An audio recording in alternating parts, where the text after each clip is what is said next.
Referência na gastronomia amazônica. O Amazonas Acontece de hoje fala sobre o chefe proibido.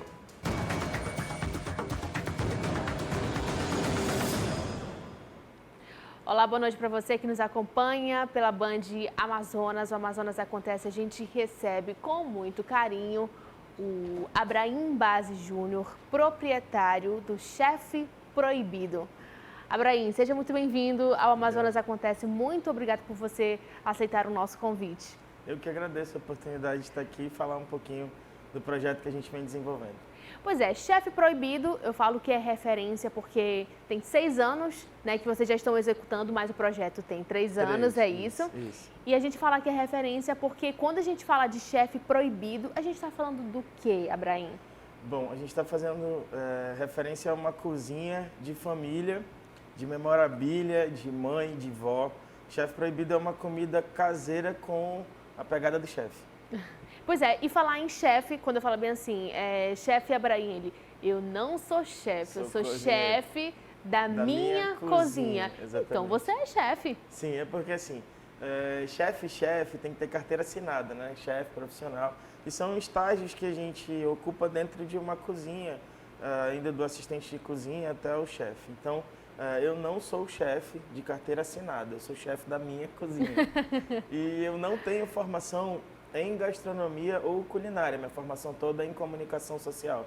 E, inclusive, sou professor há muitos anos na área, a referência de formação é toda em comunicação.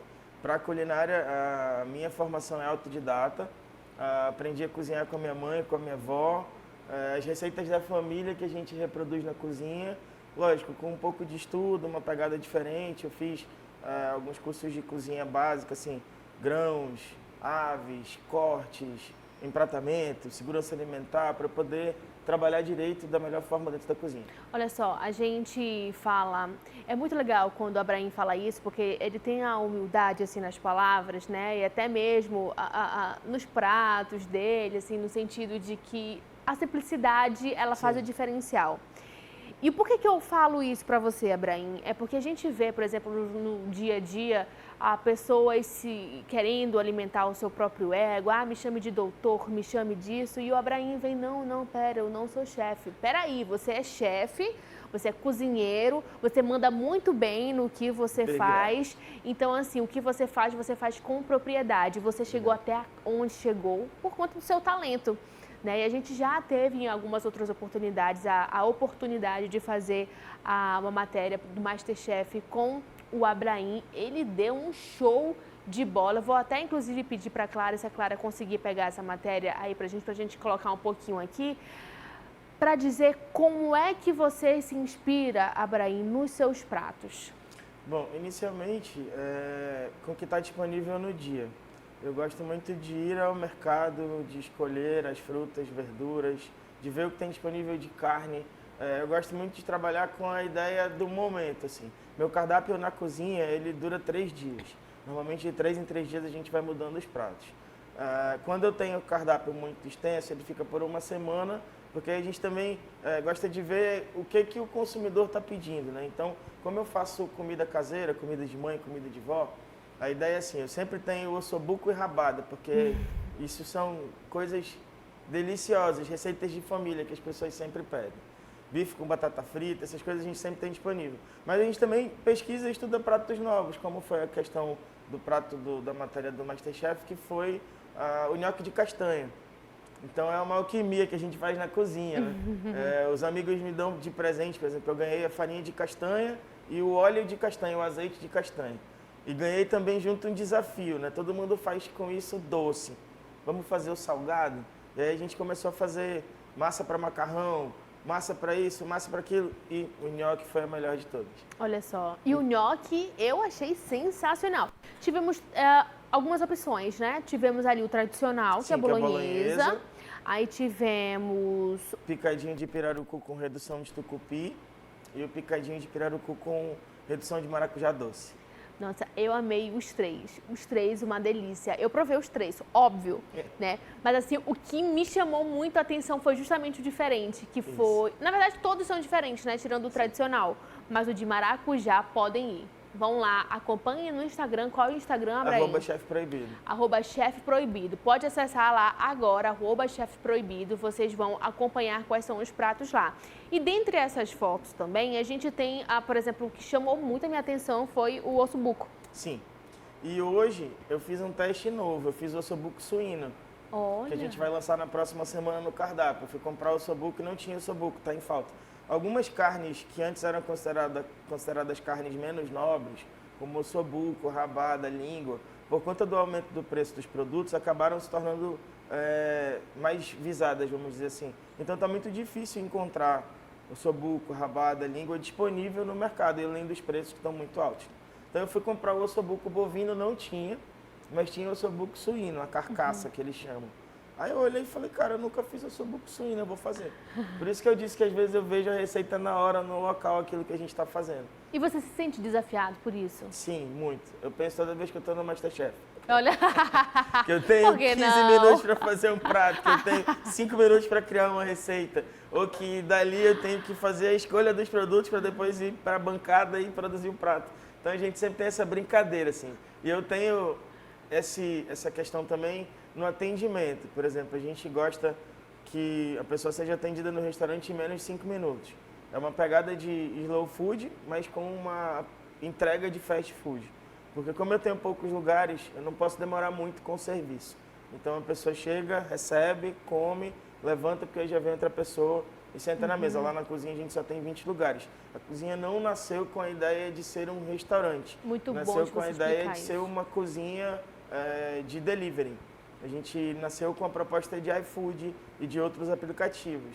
Mas durante o final da pandemia, acho que pelo número de acessos e de empresas que entraram nesses aplicativos, ficou muito ruim.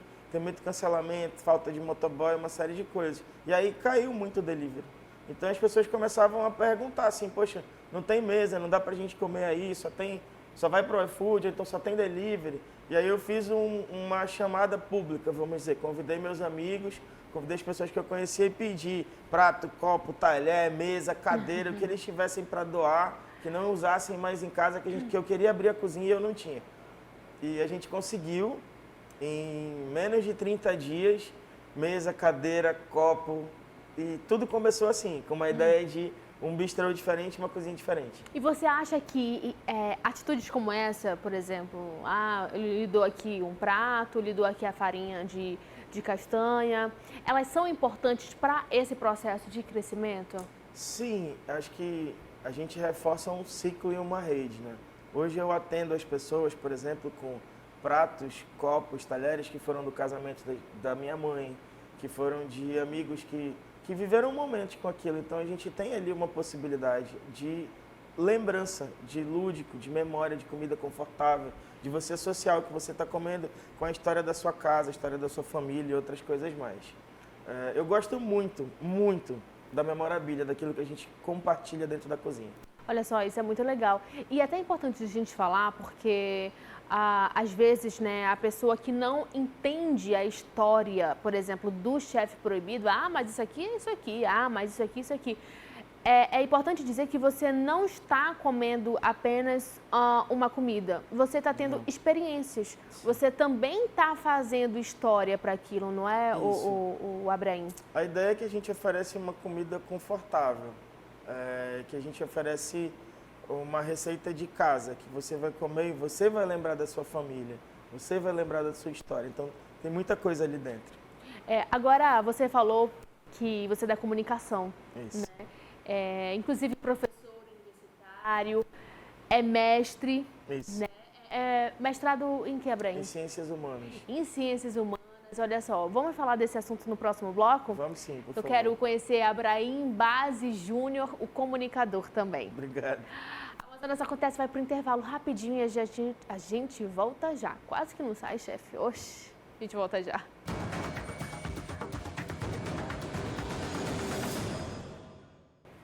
Amazonas Acontece de volta aqui na tela da Band Amazonas. Estamos conversando com Abraim Base Júnior, o proprietário do Chefe Proibido. No primeiro bloco, ele explicou o porquê do proibido, por que chefe proibido.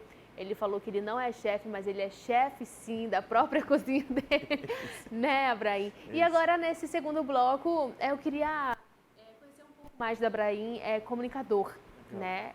Trabalha também na comunicação, é professor universitário. Como é que é conciliar tudo isso, Abraim?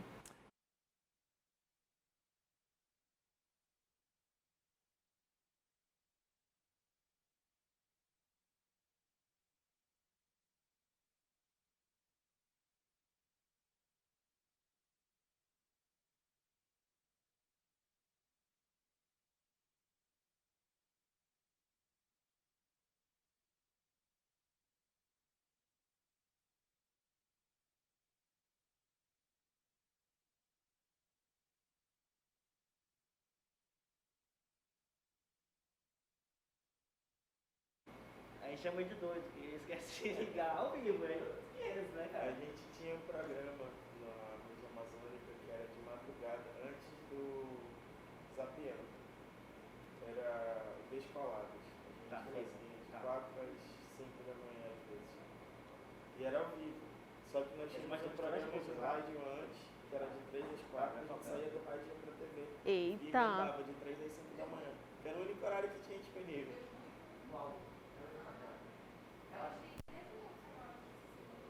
Tá bom. Tá, 13 ou 16? 16. Tá bom. É 16. Vou pensar o outro. E cadê o PC? Cadê o PC processo? Tá vendo aí? É, vai lá no telefone novo. Ah, o microfone novo. E aí era o único horário que tinha disponível. Era de 3 às 6 da manhã, de 3 às 5 da manhã, ninguém queria aquele horário. E a Rede Amazônica deu pra gente, a gente não pagava horário, porque era um buraco, ficava na programação. Aham. De 3 às 4 era um programa de rock, de metal. Era eu, Rodrigo Castro, o Kimo, o Edgar Monteiro de Paula, o Rod. Era um programa de metal. Metal mesmo, trash metal, 3 horas da manhã. E a gente tinha agência do interior, assim, um monte de gente. Meu Deus! Era muito legal, era muito legal. Vai falando aí. Você tem saudade de voltar, assim, pra TV, pra rádio? Sim. Acho que Mas na tá pegada cortando? que eu tinha da faculdade, sim. Tá picotando? Porque era algo divertido Mas pra você gente. tinha um áudio, tá bom? Não Era tá algo que a picotando, gente não? fazia com Tá, chega. vontade, assim, com desejo. Se fosse algo de trabalhar, Chega, tá produzir, tem que estar todo dia, eu acho que não, Vai, porque eu vai, perco vai. a capacidade criativa.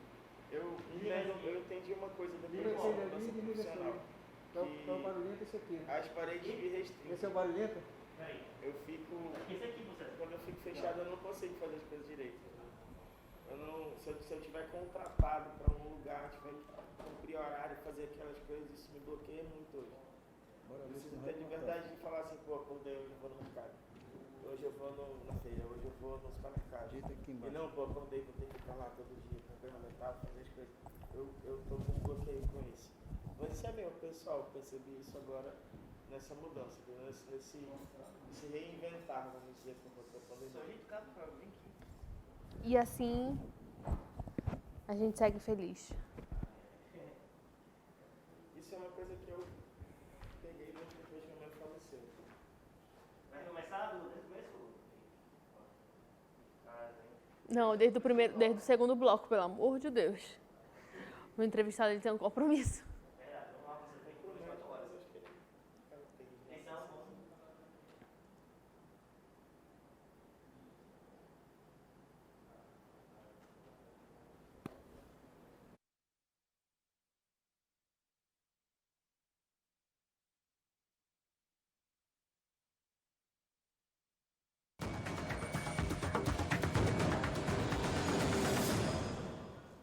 Amazonas acontece de volta aqui na tela da Band Amazonas.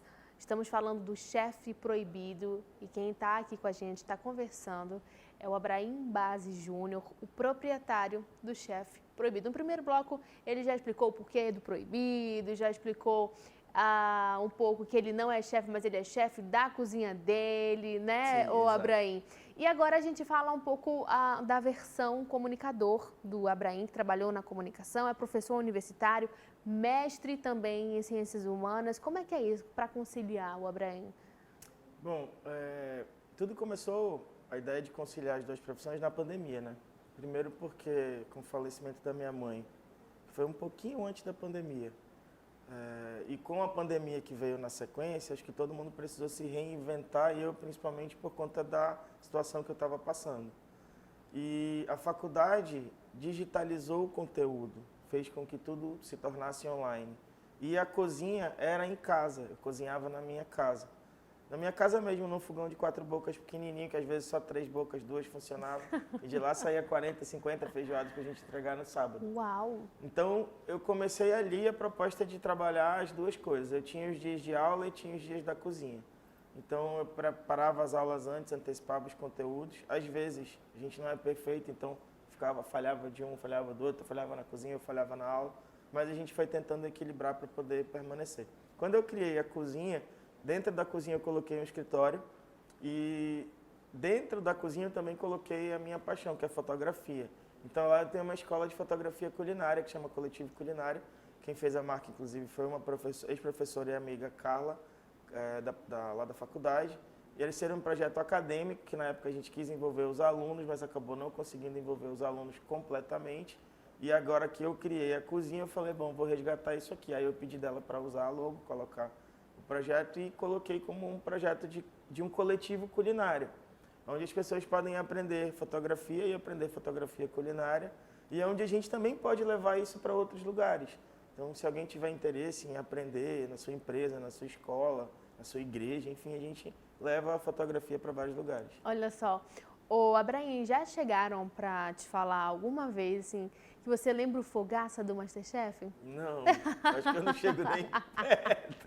Mas eu uma vez fiz aqueles aplicativos de foto, eu botei uma foto minha e uma foto dele do lado do outro. Até marquei ele, mas não deu resultado nenhum. Oh, imagina! A gente vê, por exemplo, o Abraim tem as tatuagens, Sim. o Fogaça também tem. Sim, né? muito mais. Tem a questão da barba também, o Fogaça também tem. A Sim. questão da culinária, o Fogaça também tem. Mas eu não chego nem perto da culinária do Fogaça. Que isso, gente, não é uma vírgula. Eu sou uma vírgula dentro da história dele. Agora, lembra que no primeiro bloco a gente falou sobre os pratos que o Abraim fez aqui pra gente, né? Eu acho até estranho quando eu falo Abraim, eu falo assim, o chefe proibido. O chefe fez aqui pra gente, a gente vai colocar para que vocês possam acompanhar um pouquinho da nossa matéria. Roda aí, Clara.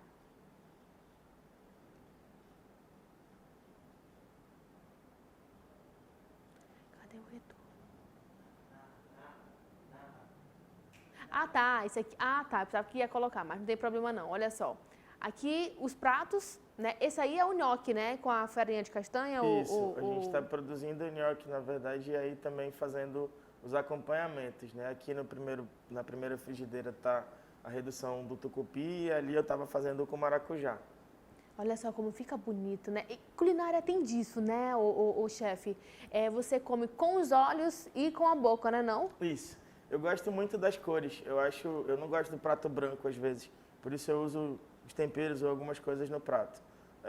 Quando eu monto normalmente a proposta do prato, eu penso muito em como ele vai ficar visualmente. E como que as pessoas vão ver. Tipo, o nhoque ele é branco, né? De castanha ele ficou um pouco branco por conta da castanha. Uhum. Aí a gente consegue ver um pouco melhor. E quando ele recebe o molho bolonhesa, ele tem um tom vermelho. A gente coloca um verde para quebrar. Isso. Quando ele recebe o tucupi, fica um tom amarelado. A gente coloca uma outra cor. Então a gente sempre tenta equilibrar a ideia da cor. Eu sempre digo que a minha cozinha, menos é mais. Eu tenho uma proposta de menos tempero, menos óleo, menos fritura, menos gordura, menos é mais. Porque se você coloca muitos sabores, muitos temperos, você acaba perdendo o sabor do insumo principal. Então, eu uso uma base para tudo, que é o viandalho, um molho que minha avó Jandira fazia, que é um molho árabe, uma base de vinagre, azeite, alho, pimenta do reino, sal. Esse molho é a base para todos os meus pratos de carne, aves, tudo é feito com o viandalho. A gente usa um molho de carne para fazer a rabada, o ossobuco, as coisas separadas, então a gente tem esses contextos mais simplificados, prontos. Então quando a pessoa chega na cozinha, por exemplo, que ela pede um ossobuco, a carne já foi para pressão, o molho já está separado, a gente finaliza o molho na hora, faz a redução, serve o ossobuco quentinho. Então, é muito menos. para que você possa ter muito mais sabor, muitos sabores no seu prato. Pois é, agora sabe o que é muito engraçado, o chefe? É que o que acontece? Às vezes a gente tem o material todo e a gente faz na nossa casa, ok. E às vezes com esse mesmo material, não, mas os mesmos ingredientes, o gosto é diferente, né? Assim, por que acontece isso? Por exemplo, a massa do bolo, por exemplo, eu fazendo bolo, pelo amor de Deus, é uma negação.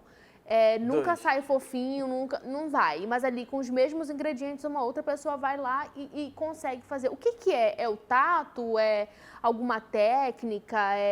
Não necessariamente de bolo, mas assim, digo assim, de comida, né? Olha, eu acho que é muita prática. Por exemplo, eu errei muito. Com doce eu sou horrível. Eu não sei fazer bolo direito, eu não sei. Minha filha me dá show na cozinha fazendo doce. Ela tem quantos anos? 12. E ela faz bolo, brigadeiro, torta, tudo. E às vezes eu fico, filha, tu vai trabalhar comigo na cozinha. Na sobremesa. Não pode agora porque é exploração de trabalho infantil, mas assim que tu puder, tu vai entrar na cozinha fazendo os doces. Então assim, mas já com os pratos, pelo menos eu acredito, que essa é uma pergunta difícil de responder, mas acho que a prática diária leva à perfeição. Por exemplo, feijoada. Feijoada pra gente, ela começa a ser produzida 3 dias antes do dia da feijoada. Quando a gente começa a deixar os temperos de molho, vai tirando o sal das coisas. No segundo dia a gente cozinha o feijão, reserva. No terceiro dia a gente cozinha os insumos, junta com o feijão, finaliza, engrossa o caldo, porque ela vai apurando, os sabores vão apurando. Eu costumo dizer que para cozinhar eu preciso de sal, pimenta do reino. Porque essa é a base de tudo. Era justamente isso que eu ia te perguntar. Sal e Na pimenta tua do cozinha, o que é que não poderia faltar? Sal e pimenta do reino não pode faltar. Não pode faltar, porque essa é a base de tudo. Se você quer uma carne em que você sente o sabor da carne, só usa sal e pimenta, não usa outras coisas, porque você vai sobressair os sabores. Você quer um frango, um peito de frango grelhado, feito rapidinho, usa sal, pimenta e um pouquinho de manteiga, que aí você cria a acidez e a gordura que ele precisa para poder gerar um bom prato, um bom sabor. Eu até ando sempre com um kit no carro. Tenho uma faca, um isqueiro, sal e pimenta. Olha. Porque se alguém chegar assim e fala, vamos cozinhar, pelo menos aquilo ali já me salva. Eu entro em qualquer cozinha com aquilo na mão. Agora, chefe, já teve alguém assim que chegou contigo e falou bem assim, não gostei. Já. E para mim esse é o maior desafio. Porque se a pessoa diz que não gosta, eu fico enchendo o saco dela até entender por que ela não gostou. E eu encho mais ainda o saco dela para ela voltar comigo, provar de novo e saber se aquilo mudou, entendeu? Já tive situações, sim, de pessoas que não gostaram de como estava frito o bife, estava mal passado, bem passado. Eu tenho uma dificuldade, assim. Eu aprendi de um jeito e eu sirvo daquele jeito. Eu não tenho o costume de perguntar. Por exemplo, eu já passei situações de servir o risoto que, para mim, ele tem que estar granoduro. O arroz não pode estar cozido demais, ele ainda tem que ser durinho, você tem que triturar. O risoto precisa ter essa crocância. Mas a pessoa não gostava, ela queria um pouco passado do ponto. Aí eu fiz a primeira vez, levei, fiz a segunda vez, levei, fiz a terceira vez, levei e falei, olha, se você não gostar, eu não vou cobrar. E aí na terceira vez a pessoa falou, não, agora está no ponto que eu gosto. Mas não era o meu ponto, era o ponto que ela gosta. Então, eu acho que tem muito disso, assim, na cozinha, por exemplo, eu faço a carne, eu faço o hambúrguer, eu quero deixar sempre no ponto para mal, assim, para baixo. Mas às vezes a pessoa quer um ponto para cima, um ponto mais passado. Então hoje eu pergunto assim, me pedem um risoto, qual ponto você gosta? É legal. Me pedem um filé mais alto, qual ponto você gosta do filé mais alto? Porque o que acontece, às vezes, a gente pensa que não, mas a cozinha, ela é complexa. Sim. E dentro dessa complexidade, a gente também precisa entender a singularidade das pessoas. Porque foi isso que você falou, porque tem gente que gosta, por exemplo, de carne com sangue, mal passada. Já tem gente que não gosta. Sim. Tem gente que gosta que já passou do ponto. Você estragou a carne. Mas é como a pessoa gosta. Sim. Né?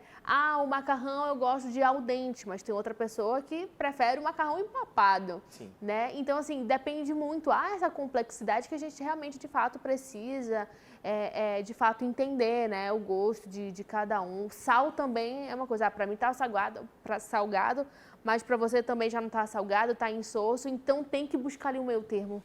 O sal eu tenho muito cuidado, porque como eu tenho hipertensão, eu sempre cozinho com pouco sal. Então eu até aviso para as pessoas quando eu sirvo. Gente, eu trabalho com pouco sal porque eu tenho problema de pressão. Então para mim às vezes pode estar muito salgado, para você não tá. E aí a gente não tem o sal disponível na mesa, porque o sal também é um problema, né? Quando a pessoa pede, a gente leva o sal, entrega para ela, o saleiro ou o sal em pacotinho. Não tem o sal disponível na mesa. O chefe proibido quer chegar onde? Então, eu acho que não seria chegar onde, mas eu acho que é alcançar algumas coisas. Assim, uma delas é ser reconhecido como chefe. Acho que essa é uma delas. A segunda é poder promover qualidade de vida para minha família, porque, querendo ou não, é minha renda, é meu trabalho. E acho que a terceira seria chegar no MasterChef. Fogaça, atenção, hein? Chegar no MasterChef. Mas acho que hoje eu nem posso mais, porque na nova modalidade, quem tem cozinha ou quem já trabalhou em cozinha não pode mais se inscrever, né? São só chefes amadores. E como eu abri a cozinha há 6 meses, agora em dezembro a gente comemora 6 meses de abertura, acho que talvez eu não consiga mais entrar nesse formato atual do programa. Mas em breve você consegue sim. Talvez não seja o momento agora, Sim. mas em breve você vai sim. Já pensou o chefe assim lá?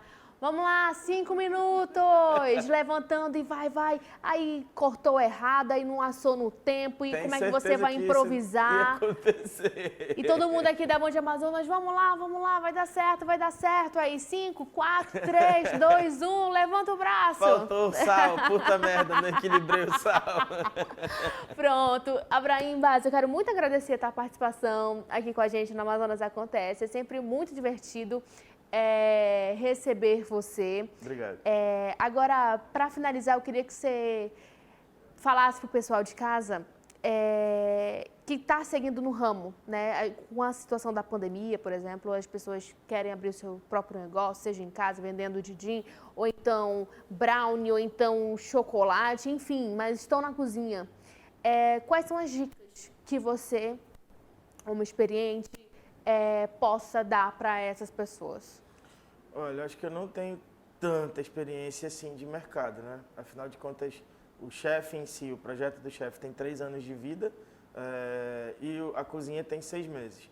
Uma coisa que eu ainda erro muito são as compras. Acho que uma dica que eu posso dar é assim, cuidado com as compras, atenção com as compras. Às vezes um produto é centavos de diferença para o outro, mas a qualidade daquele produto que está um pouco mais caro é melhor. Ele vai te dar um resultado melhor na cozinha, no teu prato, no teu bolo. Então, economizar centavos às vezes não vale a pena. Eu sou um cara que eu gosto muito de algumas marcas e de alguns lugares. Então, eu compro sempre nos mesmos parceiros, eu compro sempre as mesmas marcas. Eu acho que isso mantém a qualidade do padrão de produto que eu quero ter dentro da cozinha. Isso é o que ainda me segurou, por exemplo, para não ir para o iFood, ou não ir para outros aplicativos onde eu vou ter que aumentar o meu volume de vendas, porque eu acho que eu posso perder a qualidade daquilo que eu estou oferecendo. A segunda dica é tenha muita atenção com os custos que você tem, porque uma coisa é o valor do prato e outra coisa é o custo do prato. No custo do prato tem muitos custos. Vai do guardanapo que você usa na mesa, a embalagem, o azeite que você está colocando para temperar a salada, a luz. Se você tiver colaboradores, o transporte, o salário, os impostos, as taxas. Se você emite nota fiscal, cupom fiscal, tudo que você está emitindo, então tenha muito cuidado com os custos do que você está trabalhando. E eu acho que a última dica, e a mais importante, é faça com amor. A tua equipe, mandar um beijo para as meninas, que elas são Sim. sensacionais, né, Abraim? Sim. Meu braço direito, esquerdo, meu coração, minha perna, meu cérebro, são as meninas hoje. Dona Léa, Érica, Yasmin, a gente tem uma família, é a família proibida. Então lá na cozinha a gente tem família e saúde em primeiro lugar. Isso a gente para tudo que a gente está fazendo para resolver família e saúde, isso é o primeiro lugar. Segundo lugar, terceiro lugar e não menos importante é o atendimento, é como a gente atende as pessoas. Mas família e saúde em primeiro lugar. Então, minha família proibida é fantástica. Então, família proibida, muito obrigada pela Sim. participação aqui no Amazonas Acontece. As portas sempre vão estar abertas para culinária, para simplicidade, honestidade, para a equipe de vocês. Muito obrigada mais uma vez, viu, Abraim? E olha só, gente, Amazonas Acontece fica por aqui. Muito obrigada pela tua companhia e é claro que eu te espero na próxima edição. Beijo e até lá.